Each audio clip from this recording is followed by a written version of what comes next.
The always entertaining, eclectic producer Kenny Beats just dropped his debut solo album, Louie, and I think it's one of the most important releases in a long time. While I am going to talk about the contents of the album itself, I think what this record is, what it represents, and so on, in the context of the world right now, makes it so special. I've talked about Kenny, his production, his show The Cave, amongst other things on my channel before, but just to remind you, this is a very talented multi-instrumentalist who's been working with some of hip-hop's most exciting names over the last few years. With that in mind, Louie is far from the upbeat bangers he's worked on with Dominic, Fike, Rico Nasty, Denzel, and so on. For all intents and purposes, this is a beat tape, but it's the first beat tape that's ever brought a tear to my eye. The backstory of this record is one of love, family, isolation, and more. A gift to his father after learning that he was diagnosed with cancer, this is one of the most personal pieces of music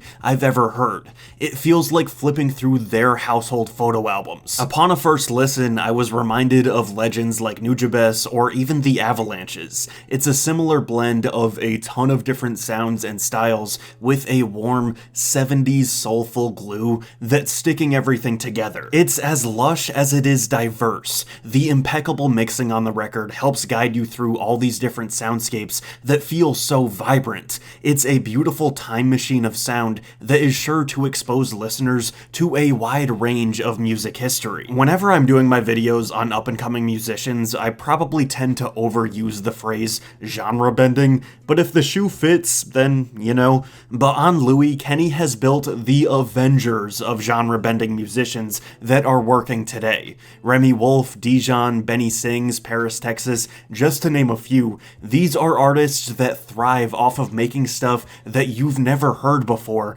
and for me personally, there's a weird sense of nostalgia that always comes with musicians like these, for whatever reason. And with the way that I've been describing Louie already, what a perfect project to include those who induce nostalgia. While I'm not knocking people that stick to one sound or their influences all go back to one place, there's an X factor about those that take a little bit from everything. It yields music that scratches an itch in my brain that I didn't even know was there. Another cool thing to mention about the collaborators on this, Kenny did not take the typical hip-hop producer role of getting a bunch of high-profile features and plastering them like billboards across the album.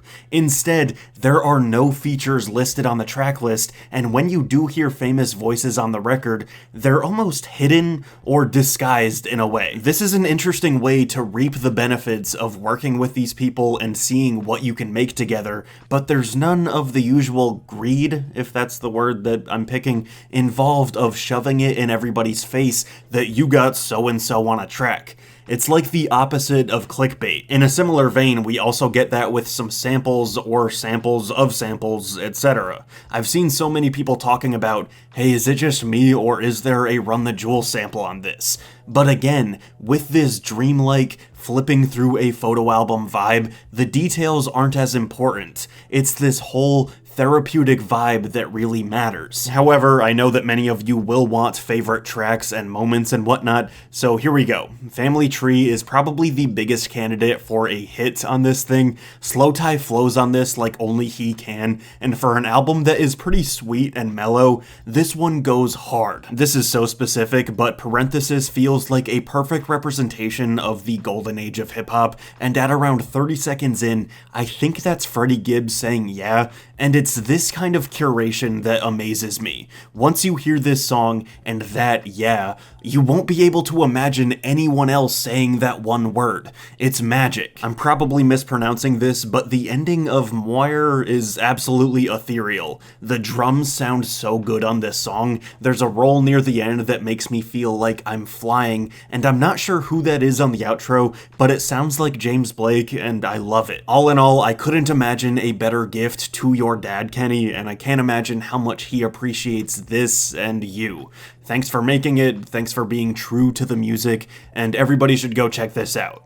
Hey, thank you for watching that video. If you want to support the channel, feel free to like, comment, and subscribe. You can follow me on social media at RenshawHS. You can buy my merch, support my Patreon, and thank you again. I'll see you soon.